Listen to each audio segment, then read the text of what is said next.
Good morning students.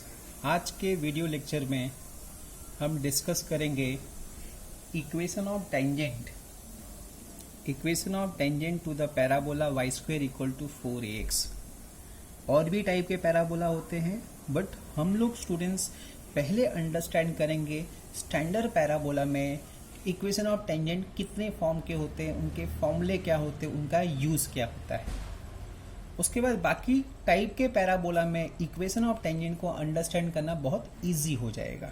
तो ध्यान से सुनिए, स्टार्ट करते हैं इक्वेशन ऑफ टेंजेंट के ऊपर। इक्वेशन ऑफ टेंजेंट में पहला हमको डिस्कस करना है how to find equation of tangent when there is a point. मतलब point is given, then how to find equation of tangent. कभी भी पॉइंट दिया रहेगा तो इक्वेशन ऑफ टेंजेंट कैसे फाइंड करेंगे स्टूडेंट्स, वो हमको अंडरस्टैंड करना है। तो यहाँ पे मैंने दो टाइप बनाया हुआ है। जब कभी भी पॉइंट दिया रहेगा स्टूडेंट्स, आपको अपनी तरफ से ये अंडरस्टैंड करना है कि जो पॉइंट है, पॉइंट ऑन द पैराबोला है, मतलब जो x1 y1 पॉइंट दिया होगा पैराबोला पे, वो ऑन द पैराबोला है कि वो पॉइंट आउटसाइड द पैराबोला है। पहले ये अंडरस्टैंडिंग आपके अंदर आनी चाहिए सबको रीड करने के बाद। अब चलो समझते हैं कि पॉइंट ऑन द पैराबोला रहेगा तो कैसे हम पता लगाएंगे।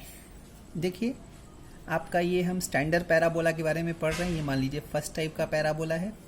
आप देख पा रहे हैं बहुत सारे पॉइंट पैराबोला, ये पॉइंट पैराबोला के ऊपर है, कुछ पॉइंट पैराबोला के अंदर है, कुछ पॉइंट पैराबोला के बाहर है। इसको कैसे अंडरस्टैंड करेंगे हम? पैराबोला का जो इक्वेशन होता है y square equal to 4ax, उसको इस तरह लिख देंगे, y स्क्वायर माइनस 4ax लिख देंगे और इक्वल टू 0 लिख देंगे। इधर आएगा तो 0 हो जाएगा इक्वल टू। अब क्या करेंगे स्टूडेंट्स, ये जो पॉइंट x1 y1 दिया है उसको इसमें कर देंगे सब्स्टिट्यूट, मतलब y के प्लेस पे y1 की वैल्यू, x के प्लेस पे x1 की, और इसको सॉल्व कर देंगे। अगर जवाब आंसर आ गया तो समझिए पॉइंट ऑन द पैराबोला है और ये आपका टेंजेंट हो गया। आपको इस टेंजेंट का इक्वेशन फाइंड करना है। तो कैसे फाइंड करेंगे जब पॉइंट ऑन द पैराबोला होगा? चलो समझते हैं। जब पॉइंट ऑन द पैराबोला होगा स्टूडेंट्स तो उसका दो मेथड है। एक है डायरेक्ट फार्मूला मेथड और दूसरा है डेरिवेटिव मेथड।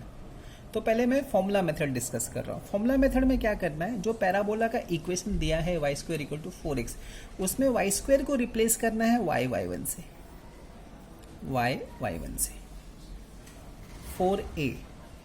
अब आपको क्या है x, तो x को रिप्लेस करना है x प्लस x1 अपॉन 2 से। अब इसको सिंप्लीफाई कर देंगे, थोड़ा खूबसूरत बना देंगे, इसको इससे कट कर देंगे तो आपको मिल जाएगा y1 equals to 2a bracket में x प्लस x1। ये आपका इक्वेशन ऑफ टेंजेंट आ गया। इस इक्वेशन ऑफ टेंजेंट को हम ऐसा भी लिख सकते हैं y1 minus 2a x plus x1 equals to 0। और हमारे सिलेबस में ये जो एक्सप्रेशन है इक्वेशन ऑफ टेंजेंट, जब पॉइंट ऑन द पैराबोला होता है उसको कैपिटल T लिखा जाता है। तो मतलब कैपिटल T इक्वल्स टू 0, ये स्टैंडर्ड नोटेशन है। तो जब मैंने T बोला तो आपको समझना है y1 माइनस 2a ब्रैकेट में x plus x1 equals to 0।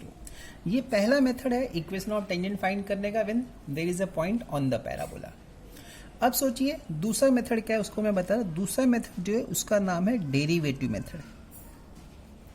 Derivative method, इससे ज़्यादा इसके बारे में मैं अभी डिस्कस नहीं कर रहा हूँ। एक प्रॉब्लम जब हम सॉल्व करेंगे थियरी के बाद तो उसमें मैं दोनों मेथड्स आपको सब बता दूंगा, फॉर्मूला मेथड से भी और डेरिवेटिव मेथड से। जो आपको अच्छा लगे उसकी प्रैक्टिस करके आप सब सॉल्व कर सकते हैं। अब आते हैं दूसरे मेथड के ऊपर। दूसरा टाइप है, अगर पॉइंट आउटसाइड द पैराबोला है, पॉइंट आउटसाइड द पैराबोला तो कैसे समझेंगे? जैसे ये पैराबोला है, this is parabola and point is outside, तो कैसे समझेंगे? ये जो पॉइंट है, इस पॉइंट को इसमें करेंगे सब्स्टिट्यूट। आपने अगर इस पॉइंट को किया सब्स्टिट्यूट और आंसर एक पॉजिटिव वैल्यू आ गई तो समझिए पॉइंट आउटसाइड द पैराबोला। मतलब कैसे? जैसे मैंने x और y, ये जो पॉइंट होगा इसका जो x, y होगा उसको इसमें रखेंगे x और y की प्लेस में, और आंसर पॉजिटिव आ रहा है, जैसे मान लो +4 आ रहा है, 7 आ रहा है, 8 आ रहा है, ऐसा पॉजिटिव नंबर है, तो समझिए पॉइंट आउटसाइड द पैराबोला है। और अगर पॉइंट रखने के बाद आपको नेगेटिव आंसर आ रहा है तो समझिए पॉइंट इनसाइड द पैराबोला है। इस कंसेप्ट को मेरे प्रीवियस वीडियो में अगर आप देखेंगे तो उसमें मैंने डिस्कस किया हुआ है, इसको बोलते हैं पोजीशन ऑफ अ पॉइंट। चलो ये कंफर्म हो गया कि अगर पॉजिटिव आ गया तो पॉइंट आउटसाइड द पैराबोला है। तो अब सोचिए स्टूडेंट्स, इस पॉइंट से हम कितना टेंजेंट ड्रॉ कर सकते हैं। अगर आप सोचेंगे तो फिर इस पॉइंट से हम लोग 2 टेंजेंट ड्रॉ कर सकते हैं टू पैराबोला। तो ये जो पॉइंट से 2 टेंजेंट हमने ड्रॉ किया है पैराबोला का, उसका इक्वेशन कैसे फाइंड करेंगे वो हमको अंडरस्टैंड करना है। थोड़ी देर के में हम डिस्कस करते, थोड़ा आगे बढ़ते हैं इसमें। टेंजेंट का पॉइंट फॉर्म कंप्लीट हो चुका है, इसका जो वर्किंग मेथड है वो थोड़ी देर में डिस्कस करते हैं। अब आते हैं हम टेंजेंट का पैरामीटर फॉर्म। पैरामीटर फॉर्म में कुछ होगा नहीं स्टूडेंट्स, जो पॉइंट फॉर्म में x1 y1 था उसका कोऑर्डिनेट चेंज होकर 80² 280 हो जाएगा। तो जो पॉइंट फॉर्म का फॉर्मूला वो आपको याद होना चाहिए, y1 equals to 2a bracket में x प्लस x1। अब ये जो पॉइंट फॉर्म है उसी को रिप्लेस करना है कोऑर्डिनेट से, जिसमें t पैरामीटर है। तो देखिए y इंटू y1 जो कि 280 है इक्वल्स टू 2a ब्रैकेट में x प्लस x1 जो कि 80² है। इसको सिंप्लीफाई करते हैं, 2a कट हो गया तो आपका फॉर्मूला आ गया स्टूडेंट्स, आपका फॉर्मूला आ गया yt equal to x plus at²। This is equation of tangent in the parameter form. ये टेंजेंट का सेकेंड फॉर्मूला आ गया। ये कब यूज़ करेंगे, जब आपको किसी भी पॉइंट का t का वैल्यू पता होगा और पैराबोला से a मिल ही जाएगा। तो ये फॉर्मूले से हम इक्वेशन ऑफ टेंजेंट फाइंड कर लेंगे। अब आगे बढ़ते हैं कि कोई भी लाइन पैराबोला को टेंजेंट होगी वो कैसे चेक करेंगे।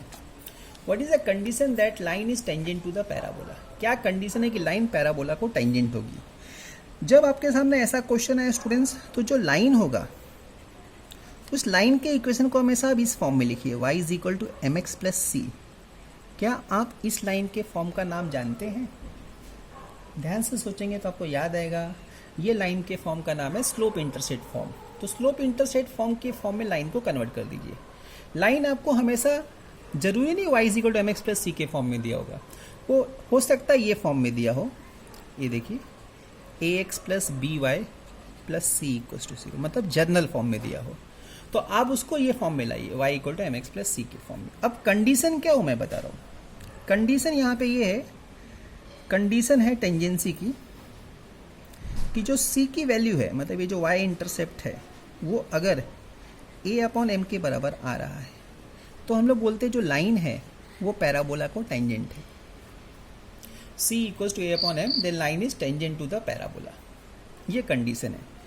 अब जब लाइन पैराबोला को टेंजेंट होगी तो जहां पे टेंजेंट होगी उसको कहते हैं पॉइंट ऑफ कांटेक्ट। उस पॉइंट ऑफ कांटेक्ट को कैलकुलेट करने का फॉर्मूला क्या है, पॉइंट ऑफ कांटेक्ट निकालने का फॉर्मूला a/m² 2a/m।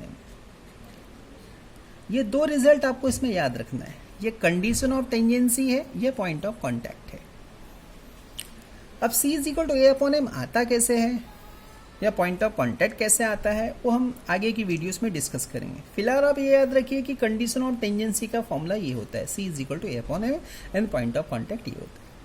अब इसके हेल्प से हम टेंजेंट का स्लोप फॉर्म निकाल सकते हैं। अब देखिए टेंजेंट का स्लोप फॉर्म क्या आएगा। टेंजेंट का स्लोप फॉर्म बहुत ही सिंपल है, y is equal to M X लिखेंगे और जो प्लस c है उसी की वैल्यू क्या है, प्लस c की वैल्यू क्या है a/m। तो टेंजेंट का ये स्लोप फॉर्म आ गया, y is equal to M x plus a/m। अब टेंजेंट के तीनों फॉर्म आपको पता चल गए। स्लोप फॉर्म क्या है, y is equal to M x plus a/m। Condition क्या है, c is equal to a/m। Parameter form क्या है, yt equals to x plus at²। Point form क्या है, y1 equals to 2a bracket में x plus x1। अब हम समझेंगे कि जब पॉइंट पैराबोला के बाहर दिया जाए तो उसको किस तरह सॉल्व करते हैं। इंपॉर्टेंट पॉइंट लिख रहा हूँ, जब पॉइंट आउटसाइड द पैराबोला दिया है तब आप टेंजेंट का ये फॉर्मूला लिखिए, y is equal to M x plus a/m। ये फॉर्मूला लिखेंगे। इस फॉर्मूले के हेल्प से हम टेंजेंट का स्लोप निकाल लेंगे। कैसे वो देखिए, ये पॉइंट सपोज आपको दिया गया x1, y1।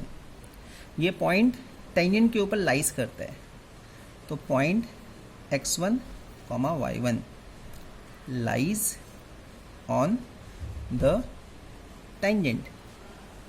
Point lies on the tangent, point tangent के ऊपर लाइज करता है, तो ये पॉइंट इसको सेटिस्फाई कर देगा। मतलब y के प्लेस पे y कोऑर्डिनेट मतलब y1। एक्स के बेस पे एक्स मतलब एम एक्स वन प्लस ए अपॉन एम। अब जो पैराबोला दिया रहेगा उससे ए की वैल्यू तो मिल जाएगी, तो मतलब आपके पास x1 y1 की वैल्यू है, ए की वैल्यू, तो सॉल्व करेंगे तो m मिल जाएगा। m मिल जाएगा मतलब टेंजेंट का स्लोप मिल जाएगा।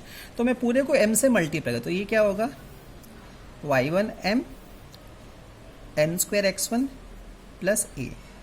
अब इसको ये बाजू ले लीजिए तो m square x1 minus y1 m plus a equals to 0। ये आपका आ गया क्वाड्रेटिक इक्वेशन m के फॉर्म में। अब स्टूडेंट्स को फैक्टर कर दीजिए, दो स्लोप मिल जाएगा, एक को बोलेंगे m1 दूसरे को बोलेंगे m2 और पॉइंट आपको दिया गया है, पॉइंट आपके पास है x1, y1। फिर हम अप्लाई कर देंगे, इसके बाद हम क्या अप्लाई करेंगे, slope point form. So in this case we will use slope point form. What is slope point form? Y minus y1 equals to m into x minus x1. By this formula we can get equation of tangent. दोनों slope रख देंगे, m1 रखेंगे, point पहला equation आ जाएगा, m2 रखेंगे, दूसरा equation आ जाएगा। So this is the basic chart for standard parabola. एक बार मैं पूरा चार्ट आपको दिखा देता हूँ, देख लीजिए, थोड़ा पार्ट वाइज देखिएगा। फिर ये देखिए, इस वीडियो में हम इक्वेशन ऑफ टेंजेंट के बारे में इतना ही डिस्कस करेंगे। बाकी इसी से रिलेटेड जो अगला वीडियो है वो हम आगे अगले वीडियो में अगला कंसेप्ट डिस्कस करेंगे कि प्रॉब्लम्स कैसे सॉल्व करना है। ठीक है, थैंक यू वेरी मच।